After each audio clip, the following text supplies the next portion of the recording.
Buon pomeriggio. Buonasera. No, buonanotte. Buon pomeriggio. Buon pomeriggio. Good afternoon, everyone. Thank you for coming with us. My name is Daniel, or Daniel Nardin, and because I will talk too much, and I'm going to pass the word for Marina to introduce yourself, and thank you for all to come to join with us.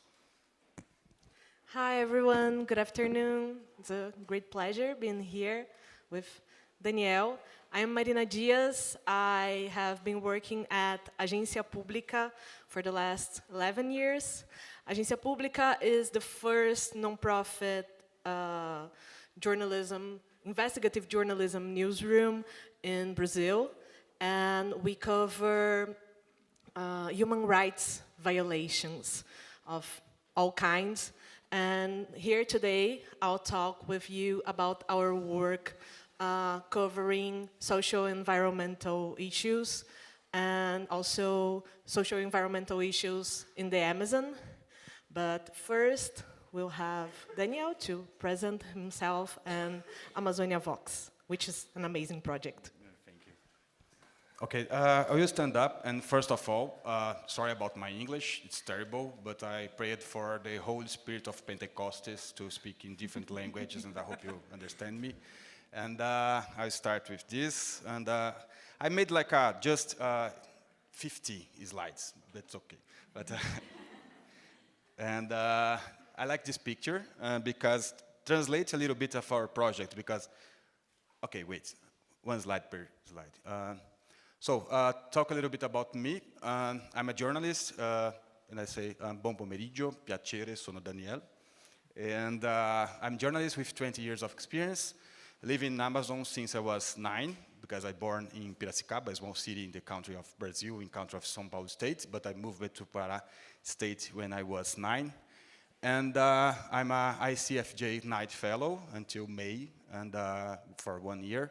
I'm a Solutions Journalist Network trainer, member of the Oxford Climate Network Journalism, winner of the Roche Health Journalism Prize last year and the Sebrae Journalism Prize in Brazil, and former director. There's a newspaper in Belém called O Liberal Group, and it's a newspaper, radio station, TV station, and website. I was director for journalism for them, and former secretary of communication for the state of Pará. And proud uncle of Luisa and Julia, because if you follow me in my social media, you're gonna see too much Luisa, because Luisa is amazing. And she's engaged in my social media. Let's talk a little bit about COP30, because we think there's another chance to rethink, or at least expand what we think and the world's view of the Amazon. And a little question, and just to think about it. What do you think of when you think about the Amazon? Just a minute. The future of the world. No, yes. Another kind of images. When you think Amazon, what comes to your mind? Green. Forests, biodiversity. What else? Jaguar. Onça. Onça, in Portuguese. Like a leopard or something like that. Yeah, okay. What? Exactly. There's people living there. Thank you so much. We don't combine this, but that's it. That's the point. Because when you think about Amazon, and when you think about Amazon, there's a forest, river, indigenous people, okay? But what else? Deforestation, illegal mining or mining, and etc. Pasto. Yes, exactly. So, because of for some, Amazon, it's a cause. For others, it's just a thing. But for us, it's our home. We live between cities and forests. And the world talks a lot about the Amazon, okay? We know that, but the world, including press, needs to listen more to the Amazon and the Amazonians. And this guy is Zeno, and he's the character of one of our reports about cacao production in agroforestry production. But which kind of, but which Amazon are we talking about? And I'm not a teacher, but just a big picture about Amazon. There's Amazons in the Amazon. So there isn't one Amazon. There are many territories, people, identities. So we don't talk just about Brazil. We are talking about Peru, Ecuador, Colombia, Venezuela, Bolivia, Suriname, etc. And even in Brazil, we have, there's a study, I'll put here a QR code for this study from Amazon, and they said we have 5 different Amazons in Amazon. And in Brazilian Amazon, there's 9 states, 5.5 million kilometers square, and it's 60% of the Brazilian territory. There's 30 million people living there. We have 213 million in Brazil, and 15% of Brazil population, and almost 80% of the population in Amazon live in cities. So each point here, it's a city inside the Amazon. So we have a lot of cities. 80% of the population lives in cities in Amazon. I won't talk a lot about these numbers, but this is a QR code if you want to check this study from Amazon, the 5 Amazons. It's all in English, and I think it's a good study to learn more a little bit about Amazon.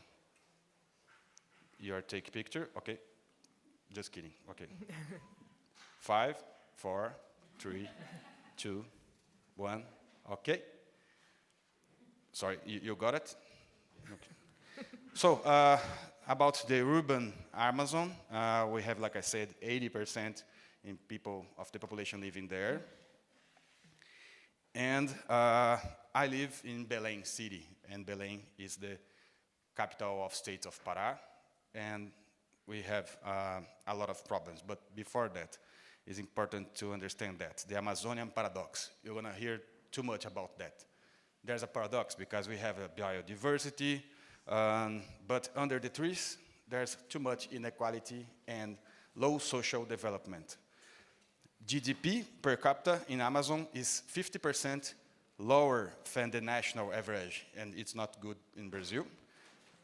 We have a low average human development index in the region. Basic sanitation access in the region. This is a huge problem because you have a lot of water, rivers, but you don't have clean water to people.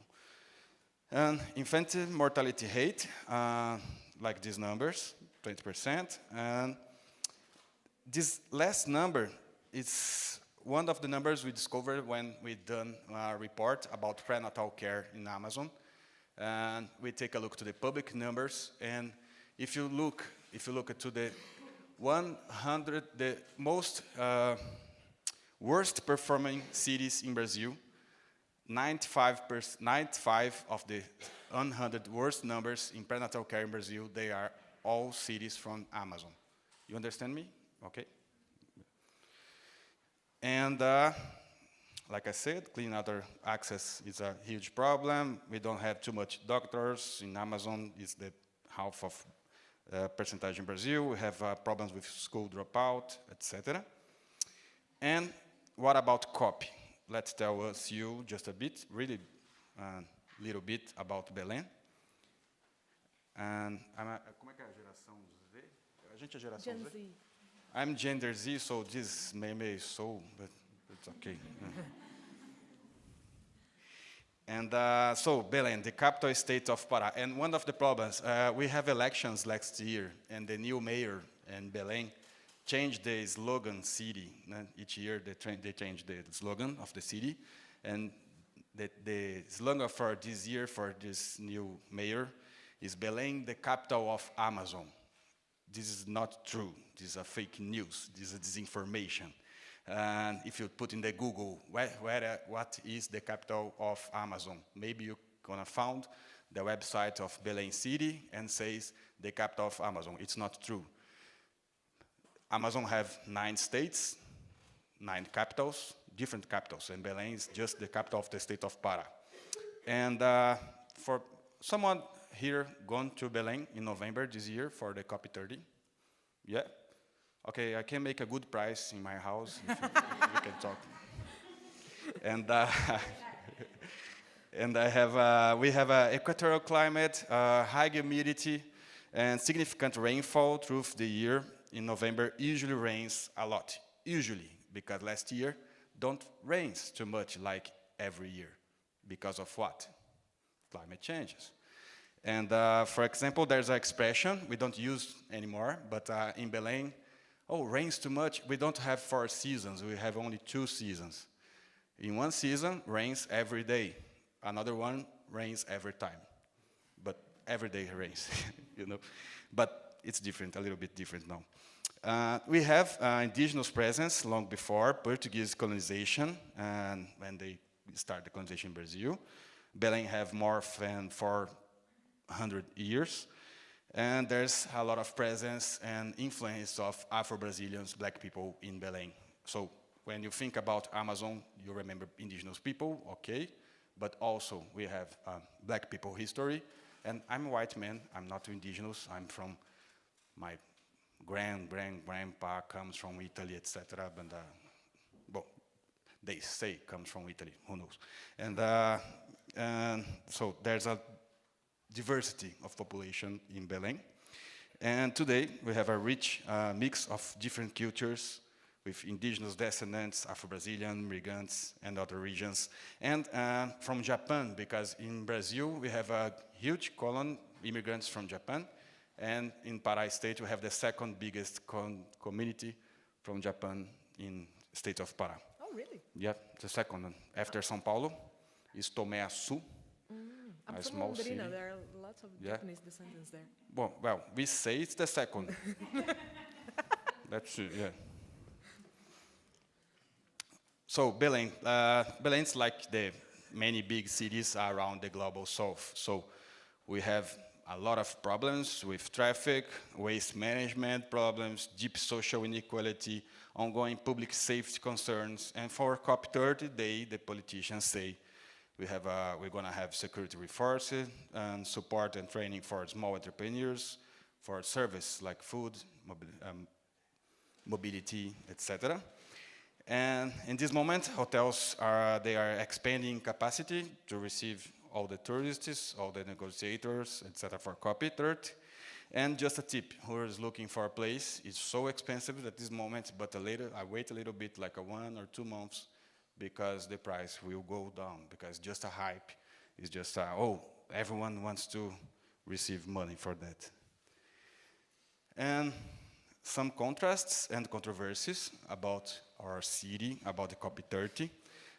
There's too much marketing, and public expects to gain some money, to receive some money because of the event. They are saying like the copy of the copies. You remember the World Cup Brazil in 2014 was the copy of the COP, World Cup of the Cops. Cups. World Cup. Now they are saying, oh, this is going to be the copy of the cops. And the copy of the forests, the copy of the jungle. Too much marketing. And when the population listens to this, they think about, oh, this is our chance to receive some money about that. They don't care about the climate. They care about the next day.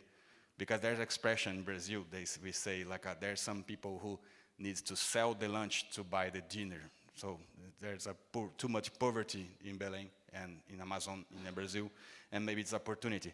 And it's too much marketing, because it's kind of funny, but if you think too much, it isn't funny. But there's a store, famous store, ice cream store in Belém called Cairu. It's very nice ice cream. But they created a new flavor, COP30 ice cream. And what else? The state governor launched it. He goes to the fabric of ice cream to present in their social media the COP30 ice cream. It's so crazy, you know? That's no matter, but that's okay. And this photo, I liked it because it's a tire store copy 30. It's real, it's not AI, okay? And that's the problem. This tire store is near from this road.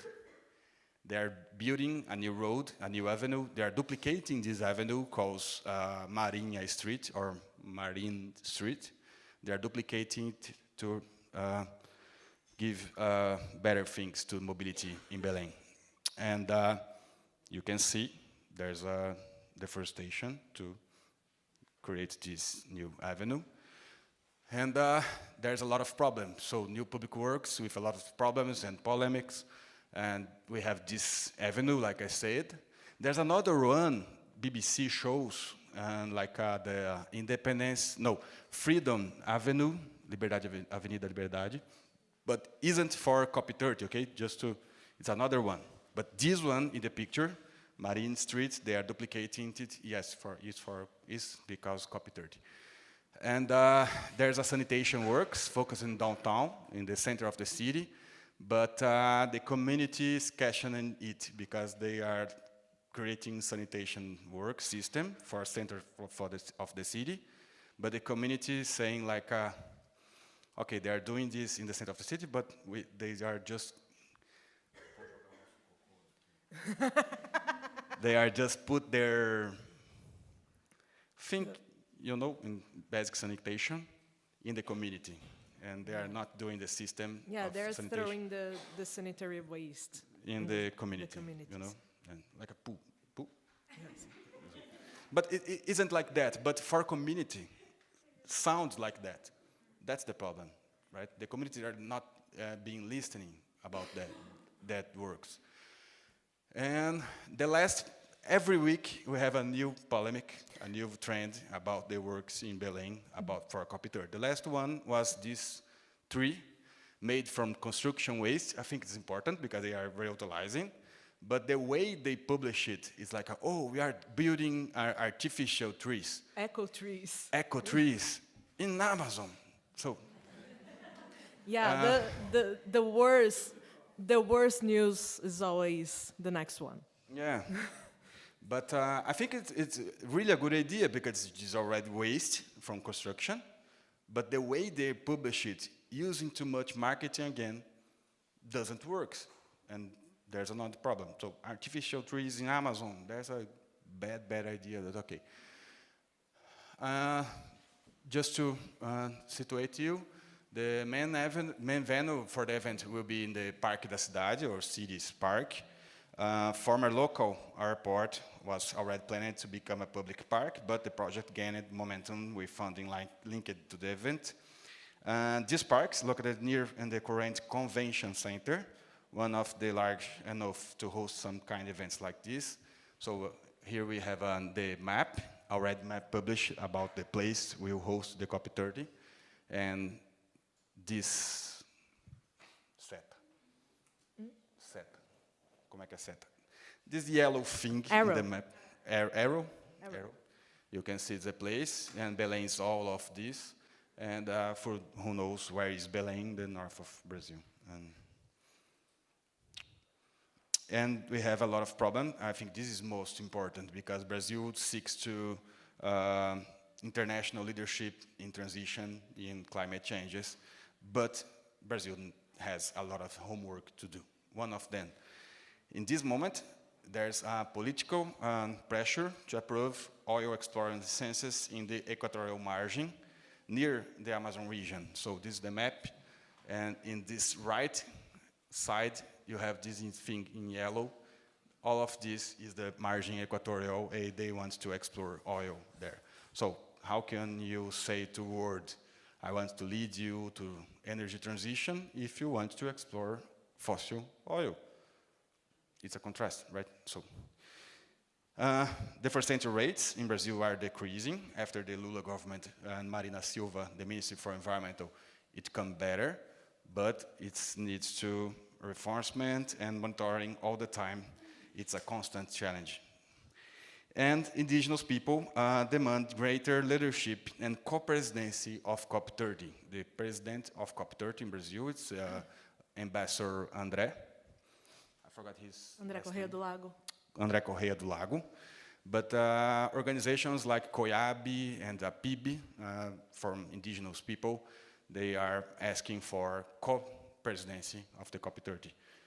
And it's the first time we have a ministry for the indigenous people, right? Exactly. Brazil have the Ministry for Indigenous People, who is Sonia Guajajara, and for the first time. Yeah. But she asks for more internal power in the state of Brazil, but not to be just figure eight, you know.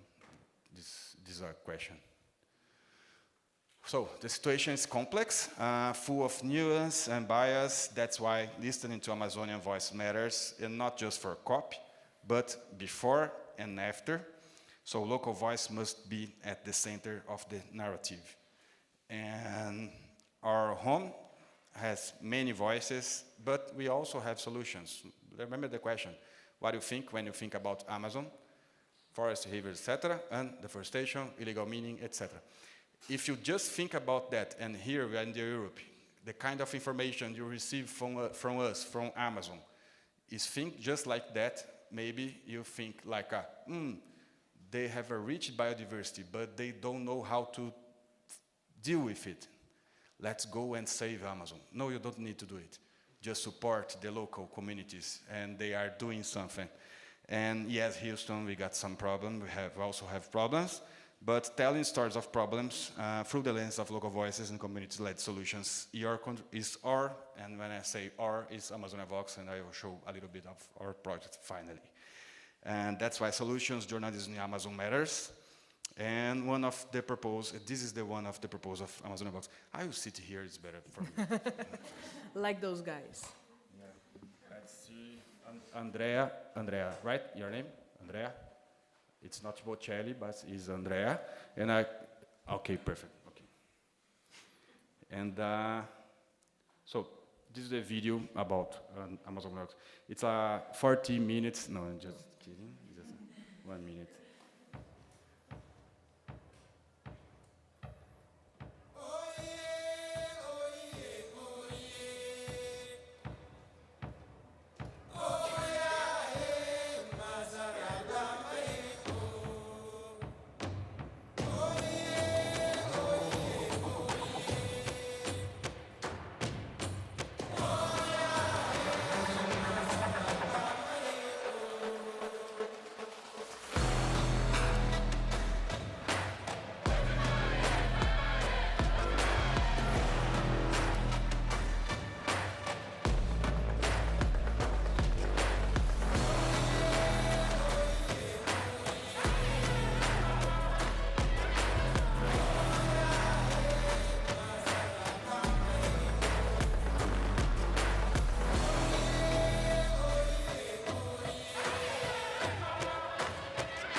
So beautiful. I like this video. And sorry, I make some bullshit, but it's okay. So I won't try to teach you about climate storytelling, okay? But just a few thoughts about that. And there's a narrative, a climate storytelling perspective, and there's a climate journalism in the center. And you have narrative choices. There's a lot of panels talking about it, and it's our contribution to it. So you have narratives about authority-centered, about climate resources, about climate negotiations and studies with researchers. But most of them are still frustrating about negotiation or about the studies of the future of the Earth. And we also have the extreme events, for sure. And if you just looked for this side of the problem, you have the alarmist climate coverage, always doom and gloom, public powerlessness, And individual disengagement. I'm not telling you not to do it. Yes, you need to do it because this is already happening. But you can take a look for other side. You need to show and tell concrete actions of climate solutions with practical details, and listen local voices and narratives with local voices in the center. Ground level voices and examples highlighting communities and real people. So, O que se diz que wait. I'm sorry, I forgot the last slide, but in the last slide, imaginate, okay, this side with this one. Okay, or take a picture and put in the Photoshop, the both sides. This is the dark side of the moon, no, this is the one side and another one. Okay? O que se diz que ia acontecer 20, 30 anos atrás está acontecendo, porque era o que os modelos diziam, que a ciência dizia mesmo. Então a gente tem que retomar, a gente tem que ter uma mudança no sistema. E cadê a revolução do lixo, a revolução da limpeza? Aonde é que você passa e já vê lixo para separação? Enquanto houver carro de lixo, enquanto houver lixeiras, sempre haverá lixões, sempre haverá lixo nos mares, nos oceanos. Então, tem que haver uma educação ambiental. Ei, amigo, faz a tua parte. Separa o teu resíduo em casa. As pessoas colocam o plástico junto com as cascas das frutas, por exemplo. Não tem como fazer. O planeta, ele não depende de verdade da gente. Nós podemos sumir do planeta, porque a gente só está destruindo, e o planeta está ali, ele vai voltar tudo. É a gente que tem que ter um outro olhar o planeta como nossa casa. Uma iniciativa sozinha não faz nada, mas o fato dela estar fazendo e outras pessoas saberem disso ajuda a criar uma consciência e fazer com que as pessoas vejam que isso é uma coisa necessária. E aí outras pessoas vão começar a fazer. E aí o poder público vê que é necessário e o poder público implementa. Okay, this short video is like a spoiler of one of reports of Amazonia Vox, and that's our approach and action. We basically map and strengthen local voices. We promote local protagonism in narratives about our region. We want to, and we already done like this, influencing local journalists and journalist practices. We want to spread the word about the local solutions, initiatives, and we are working to build new audiences and reduce new avoidance, and I will explain how to do it, how we are doing it. And these photos is just to show you, we produced a report about the deforestation caused by monoculture of acai, because there's too much demand for acai, and local people are deforesting to plant acai. And in this community, this is Isabella, they use agroforestry system to produce cocoa, and they produce seeds and mangoes. Cocoa, you know, there's a lot of chocolate here also, the nuts. And they produce chocolate from there. So we produced this report, published it, and Rede TV News is a national TV in Brazil, show this report in national TV. And The Guardian was there in Belém. We give the contacts of the community, the photos, and The Guardian published the same story. But this last video show to you. There's a lot of problem of waste in Belém City. This photo was taken last year in January. You have the river and the trees, but you also have a lot of waste in Belém City. But we asked it to our community because we don't talk like our audience. That's our community in our social media. And everyone knows about the problem of the waste in Belém, but who knows, can you suggest any solution? And we received more than 40 comments tagging someone who do something different. We make what the journalists make. We go into there and listening, make this report, and we had high engagement on our social media. We influenced the local media coverage because there's a lot of reports after our report about the solutions. Because we show, like, for example, this woman, she works for a restaurant, and they eliminate the residual waste in their restaurant. And after our report, we show 4 women. They are leading different initiatives in Belém.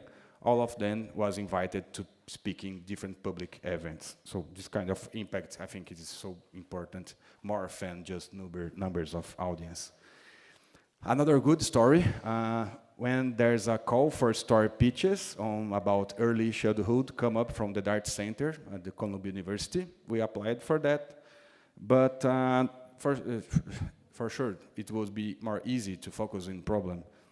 But we contacted a child health expert from our network, from our bank of sources of knowledge in the Amazonia Vox. She suggested us to talk about prenatal care, and we make this report, but highlighting the low rates of prenatal care in Amazon, but showing local initiatives they are doing something to improve access and quality. Going to national TV again, in social media, and there's a bill proposal for more attention for Riverside mothers, and we won the Rochelle Have Journalism Prize. And to finish this part, we have 5 pillars in Amazonia Vox. We have, and it's free sourced, it's open. We have a bank of sources of knowledge from Amazon. So if you want to listen an expert, indigenous leader about climate, you can go there, type clima. We are making the translation for English version, but you can type climate or clima, and you're gonna find the different experts from indigenous leaders, science researchers, but all of them are from Amazon region. We also have an Amazonian communicator network, like journalists, photographers, video makers, all of them from Amazon. So if you are here in Italy, you need a photo or a video from Belém, you can find a photographer from Belém and contact them to work together. We produce content, like solutions journalist based. We made free training cycles, and we work with 80 students as editors. We don't have one editor of our text, we have 80. All of them are students. And this is another video, and you...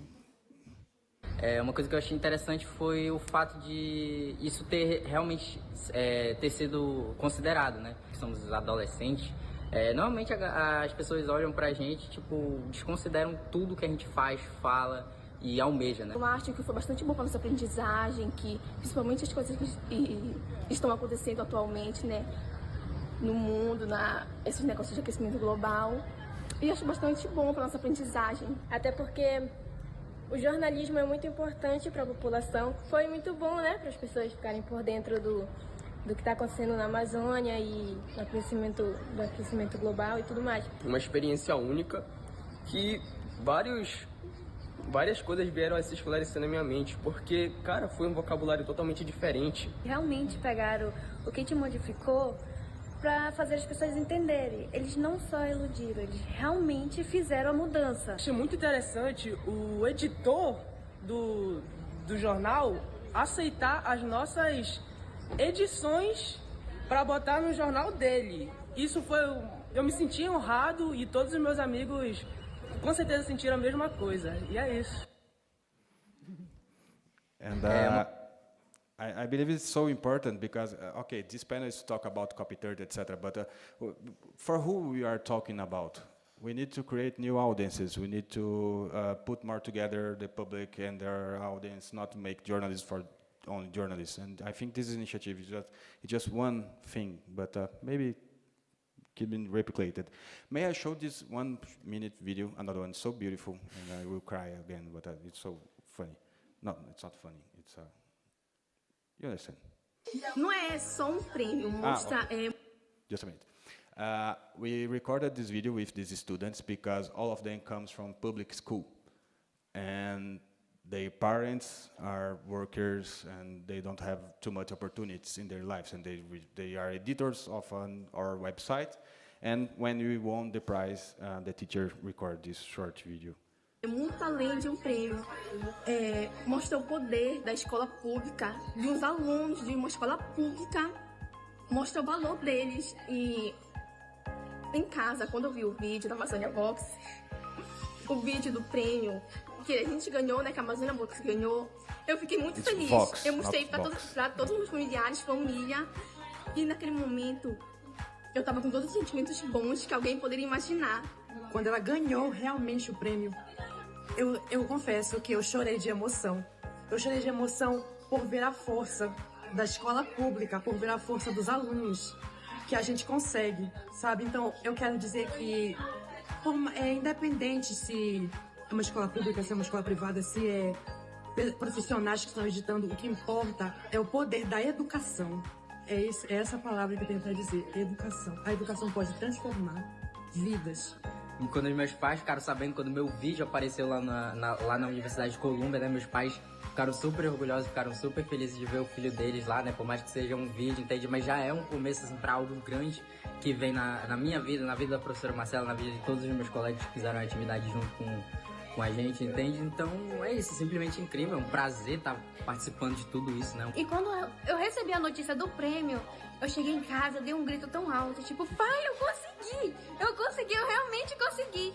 E foi o abraço mais sincero que eu recebi em toda a minha vida e dele. Tipo, foi a primeira vez que a gente começou a se emocionar juntos. Isso foi algo surreal. A Marcela conseguiu unir a nossa família de novo e eu só tenho a agradecer a ela, sinceramente. Ela é a melhor professora que eu tive. Mas ela chegou lá e disse, vocês têm potencial e vocês vão ganhar esse prêmio. E aqui estamos nós, ganhamos, né? A gente tem foto e tudo. Eu só tenho a agradecer a Marcela. Obrigada, professora. Não é só... So I received this picture yesterday from Marcela in my WhatsApp, and they already review and report about how the climate changes is reducing the produce of nuts in forest Amazon. There's a deeper report, and they make this work. So we are talking with new audiences, with teenagers, with a deep approach, but talking about climate change with students. And most of them read a journalism text for the first time because they only received news from TikTok. And now they are not just reading journalism texts, they are editors of our texts. And I think this just to inspire you, because this can be replaced, reproduced. And I think this tells a lot for us. Like, I wonder how students can contribute when they get a deep text, and how they understand that, that text, the text that we journalists like a write, carbon dioxide, or some things for us is so normal or so, and you need to explain that. And I receive photos of the texts, like 30 or 40 corrections in my text, and they send some audios, and one of them, this guy, sent me, "Oh, Daniel, please, in the same phrase, use the same word 3 times, please, man." It's so funny.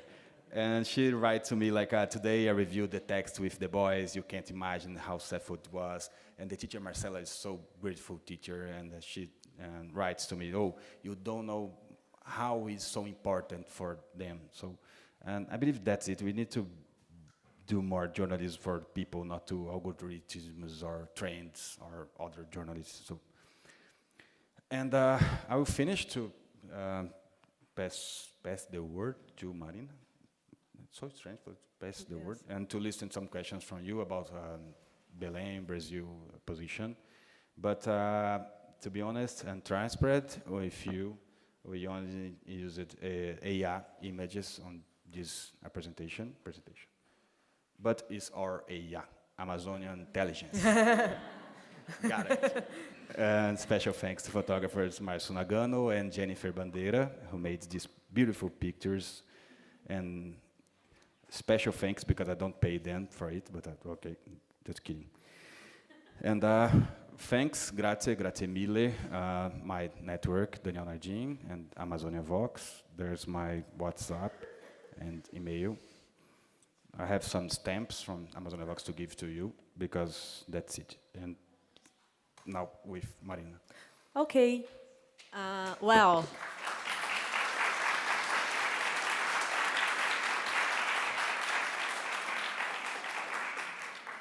So great that Daniel made this presentation with all of context on the Amazon and COP30. I am Communications and Impact Director at Agência Publica, so I'm not a specialist on climate reporting, but Agência Publica is.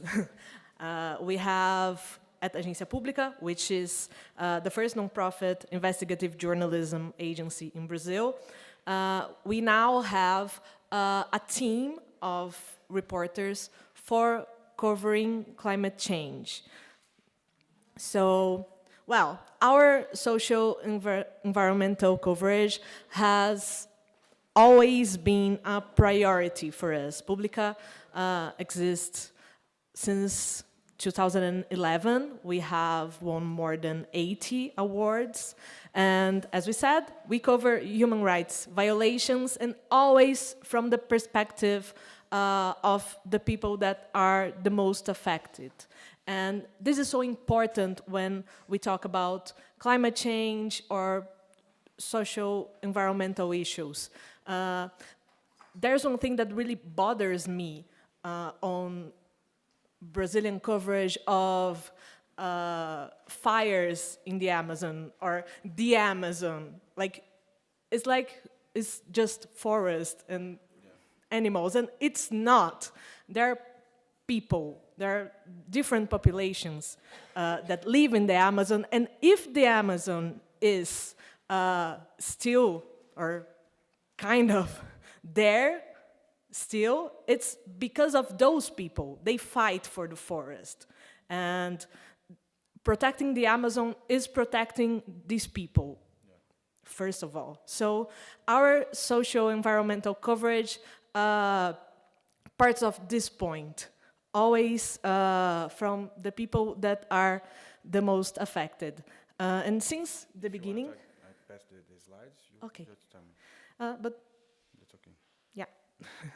And since the beginning, we have covered the challenges faced by local communities, like land conflicts, rural violence, illegal mining, increasing deforestation, but also their resistance and the ways they have to defend themselves, because a lot of times they are forgotten by Brazilian government, and especially by the previous government.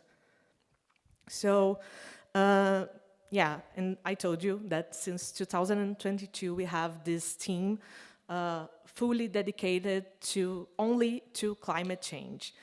And we have been to the last COPs.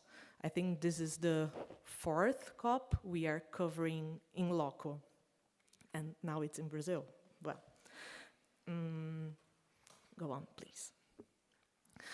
We believe that having more diverse newsrooms helps journalism to be diverse and hear different voices and perspectives. So, you can go on, please. For the past 3 years, we have been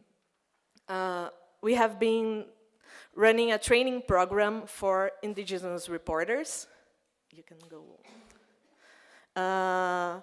And also, go on, please. This is one of our, reportings that it was translated to English, and it tells a story for an indigenous community in Guyana that they were excluded for the negotiations of carbon credit dollars, of carbon credit in their territory. And they do not want that. They do not want intermediaries. And we need to learn from that. And Publica learned, and we now have this training program, please, for indigenous reporters. For the last 3 years, we have been training communicators of indigenous communities with investigative journalism and security techniques. And security is so important here because most of them come from, have conflicts in their territories. They fight for, they fight with land farmers that want to grab their territory, and so security is so important. And that's also why we send our reporters to the field when we are talking about land conflicts, and because our reporter, in some cases, our reporter will go there with all the security techniques we have. We'll go there, do the story, and then go away, and we think a lot about not putting people in risk. We talk with the communities, we talk to the people, but we are always really worried about the risk that these people are. So last year we have 6 reporters selected for this program, and we published 5 stories, and it was really amazing. Go on, please. These are, they spent a week having workshops in our newsroom, so these are some of them. One is kind of hidden there, but it was a really nice moment and experience. So this year we are going to Belém to cover COP, and well, expectations are high for meaningful participation from civil society. Well, the last 2 COPs we didn't have it much, and so that's an expectation, and it's an expectation because, well, Lula was elected promising that lots of participation of the civil society, so that's fair that people want to be heard. And it's crucial that media coverage not only amplifies local voices, but also understands the impact that has of having this conference in Belém. We at Publica, one of our first projects were covering the impacts of World Cup and the Olympics in Rio. And we have lots of people that were evicted and lots of that. And this is happening in COP right now. So our coverage at Agência Publica, we will have lots of stories that uncover how COP is reflecting, how COP is impacting the region, and also the Brazilian challenges and progress in meeting the goals of the Paris Agreement. I think that's it. And oh, one more thing that so that's it. We have a great media ecosystem in Brazil, great digital media in Brazil. So partner up. We are here. Like Daniel does this amazing work. So talk to him, talk to Publica, and you're welcome. Yeah. We still have 10 minutes. Maybe we can... No, it's over. Oh, just one question, 2 minutes. Very short. Okay, sure. Good afternoon. I'd like to know why Brazil is changing constitution to make an atomic bomb to protect Amazon. Não entendi. Sorry, can you repeat? Sorry. How the Brazil made... Making an atomic bomb to protect Amazon. They changed the constitution in a project in Constitution Senate, is this on discussion to change the constitution to make atomic bomb to protect the Amazon? É o marco temporal que está falando. Não sei. How the constitution were changed in Brazil for... they want to change... Oh, yes, marco temporal, maybe we are talking about. There's a law they discussed to change the indigenous people. Para fazer uma bomba atômica.